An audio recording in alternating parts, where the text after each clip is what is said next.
Marvel Studios boss Kevin Feige is a little disappointed that Mr. Fantastic will never come face to face with Tony Stark in the MCU. I'm gonna go on a limb and say that they will come face to face. I'm just gonna say that. But let's talk about the logistics and Kevin Feige's full quote.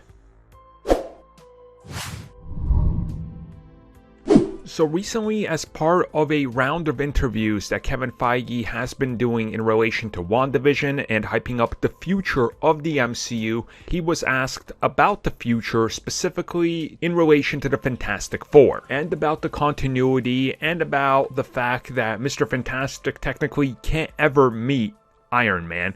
This is what he said, and I quote, "Yes, I mean, as the comics always have done, you inherit the continuity, that is the point in time where you're about to tell a new story, and that's where we're at in the MCU. So yeah, I spend more time thinking about being excited about seeing things than I do about not seeing things." So it's that sort of scenario where he's saying, yes, I'm a little disappointed as well. It's not going to happen because that would be the ultimate meeting of the minds in the MCU. You have Iron Man, who's super intelligent, and he's such a different character as opposed to Reed Richards, who's probably the most intelligent character in Marvel. And what he can do and the things he pulls off in the comics are just like next level. And he's inherently the opposite of Tony Stark when it comes to personality and everything else. I mean, they are polar opposite other than the fact that they're both intelligent. So it'd be another one of those clashing of ideals and family values and styles,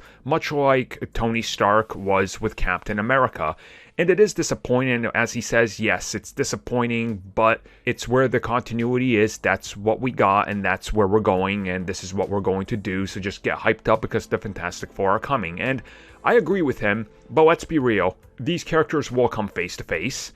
Whether it's a recasting of Iron Man that happens through the multiverse, or whether they do it a different way, like, for example, the Secret Wars, which we know will happen at this point, right? Like, they've said it enough that that's one of the things they want to do, so why not? And you give it 12, 15 years from now, which is rather far away, is Robert Downey Jr. going to be leading another franchise that's the size of what he's done in the MCU? Probably not. That doesn't typically happen.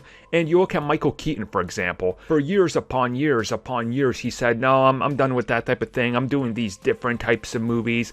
I don't want to be Batman anymore. I'm done. But now that he's older, he realizes he's not getting the big roles anymore. And they're like, hey, do you want to come back? We'll give you a couple Batman roles and you can just walk around. If we have to de-age you, we'll de-age you because the technology's getting cheaper. It's going to happen. Yes, it's disappointing. We're not going to get it right off the start. We're not going to get Reed Richards showing up and being like, so we're taking over this tower. Oh, you are? Yeah, we bought it. It's Fantastic Four Tower. That's the Baxter building. Yeah, we're not going to get that. But again, down the road, I think it's a given. These two characters will come face to face eventually. It's too good of a opportunity to not do it.